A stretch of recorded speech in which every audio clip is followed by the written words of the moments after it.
Nous avons reçu hier à l'étude un petit tableau de Constantin Korovine que notre expert spécialisé a qualifié de tout à fait typique. Mais avant de vous parler de ce tableau, profitons pour revenir sur Constantin Korovine.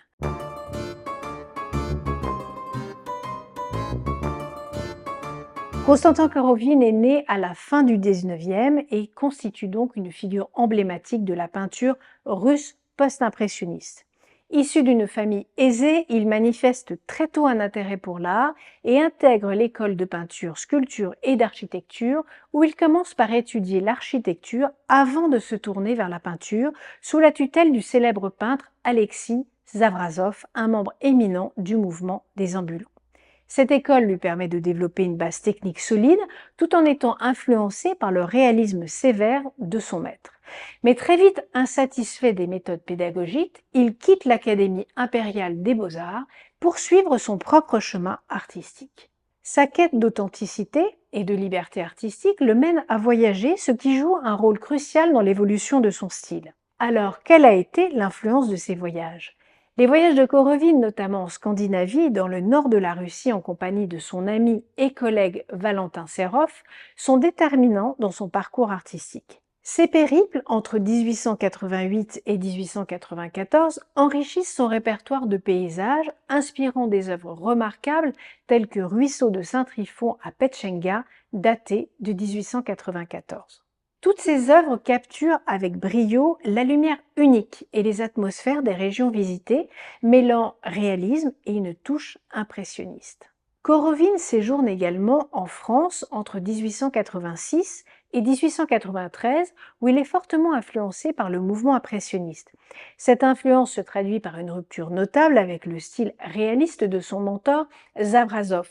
Ses peintures deviennent plus lumineuses, vibrantes et pleines de vie, caractéristique des œuvres impressionnistes. En 1900, Korovine participe à l'Exposition universelle de Paris où il est chargé de décorer le pavillon russe. Son travail y est salué et il reçoit même une médaille d'or ainsi que le titre de chevalier de la Légion d'honneur. Cette reconnaissance internationale confirme son talent et son statut d'artiste majeur.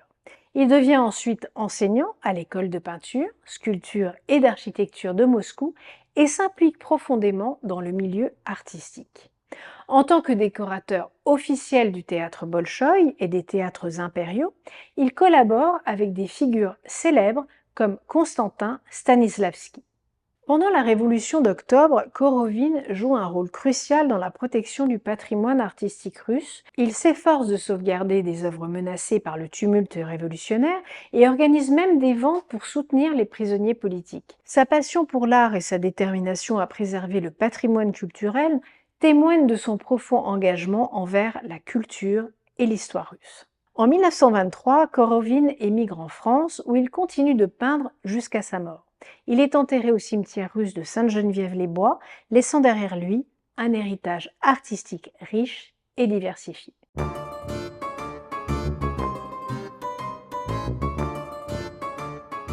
Mais alors, pourquoi un tel succès aux enchères?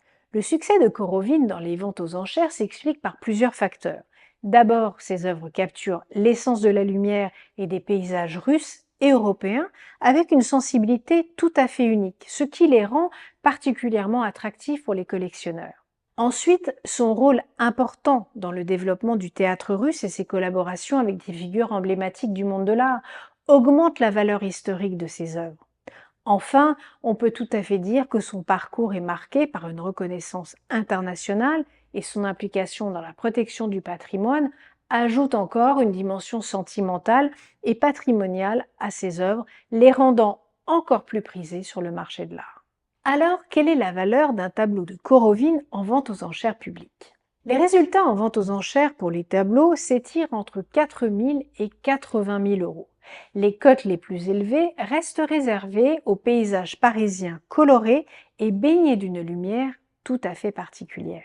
Les petits paysages, comme celui présenté ici, faisaient partie d'œuvres que l'artiste réalisait en petite dimension, que les collectionneurs achetaient volontiers, séduits par l'ambiance de ces paysages neigeux, russes ou ukrainiens, évoquant un mode de vie tout à fait typique. Toujours aussi recherché par les collectionneurs, ce type de paysage s'adjuge entre 5 et 8 000 euros. Concernant les dessins, les résultats oscillent entre quelques centaines d'euros pour des études de costumes, mais atteignent facilement plusieurs milliers d'euros, jusqu'à même atteindre 12 000 euros pour des sujets approchant les thématiques de sa peinture.